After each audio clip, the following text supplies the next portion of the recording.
Ni katika yale ambayo yanaendelea kujiri, yapi yana make headline, utajipatia ama utaweza kujua kufahamu kupitia Biomedia na Official Rose D. Ni Harmonize ambaye kaumbuka serikali ya mjibu Diamond kujenga arena ya bilioni 400. Kweli Diamond kiboko. Haya, karibu sana mtazamaji wetu, tuliangazia hili ambalo siku 2-3 zilizopita limeweza kumake headline. Sasa serikali imeweka wazi mpango wake wa kujenga ukumbi mkubwa wa kisiasa, arena pamoja na studio za kisasa za filamu, hatua inayokuja siku chache baada ya msanii maarufu Diamond Platnumz kuiomba serikali kujenga miundombinu hiyo kwa ajili ya kukuza sekta ya burudani nchini. Akijibu swali bungeni jijini Dodoma Aprili 2, 2026, naibu waziri wa habari, utamaduni, sanaa na michezo Hamisi Mwinjuma alisema serikali imetenga jumla ya shilingi bilioni 400 kwa ajili ya utengenezaji wa mradi huo mkubwa. Swali hilo liliulizwa na mbunge wa Makete Festo Sanga ambaye alitaka kufahamu ni lini ujenzi wa ukumbi huo utakamilika. Mwinjuma alieleza kuwa serikali inaendelea na dhamira ya kuimarisha sekta za sanaa, utamaduni na michezo kupitia uwekezaji mkubwa wa miundombinu ya kisasa, huku maandalizi ya utekelezaji wa mradi huo yakiwa katika hatua za mwisho na ujenzi ukitarajiwa kuanza hivi karibuni.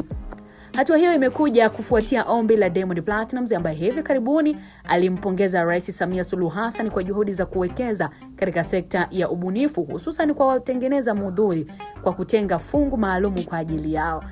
Hivyo msanii huyo aliomba pia serikali kuangalia uwezekano wa kujenga ukumbi mkubwa wa kisasa kwa maana ya arena utakaowawezesha kufanyika kwa matamasha makubwa ya kimataifa nchini.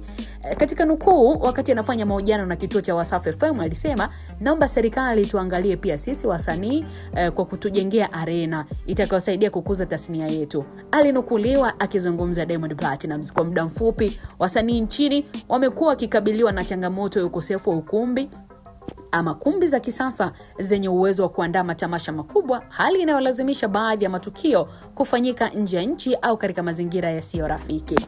Uamuzi wa serikali kutenga shilingi bilioni 400 kwa ajili ya mradi huo unatazamwa kama hatua muhimu ya kujibu kilio cha wasanii na kukuza uchumi wa ubunifu nchini. Na baada ya majibu hayo ya serikali, mashabiki wa Diamond wamepata faraja kwa kusema kuwa yale ambayo Diamond aliyasema yamejibiwa, lakini pia wamemvaa vibaya Harmonize kwa kumwambia kuwa anatafutaga kiki kupitia Diamond. Maana baada ya Diamond kuzungumza kuhusu kujenga arena, tuliona Harmonize alimkosoa kwa kudai kuwa serikali haitamjibu Diamond na anataka kurudi mjini Diamond kupitia swala la arena, na anataka kujiona yeye ndo sababu ya kujengwa kwa arena. Sasa kufuatia majibu ya serikali, watu ndo wameona ukubwa wa Diamond kwenye industry ya music nchini Tanzania. Maana kabla hajasema hayo kuhusu arena, serikali ilikuwa haijaongea chochote kuhusu arena, lakini kwa vile Diamond amezungumza ndo ameweza kujibu. Hakika Diamond ni kiboko. Hizo ni kauli za mashabiki ambazo tumeziona pia wakimsifia Diamond Platnumz, wakimsema Harmonize pia yeye ndo huwa anatafutaga kiki kumbe kupitia Diamond. Lakini pia wadau wa sanaa wanaamini kuwa ujenzi wa arena pamoja na studio za kisasa utachochea ajira kwa vijana, kuongeza ubora wa kazi za sanaa na kuiweka Tanzania katika ushindani wa kimataifa kwenye sekta ya burudani. Hii inatamatika kama ifuatavyo. Maoni yako utaweza kuyaandika kupitia comment section. Official Rose D on the microphone. Bye bye.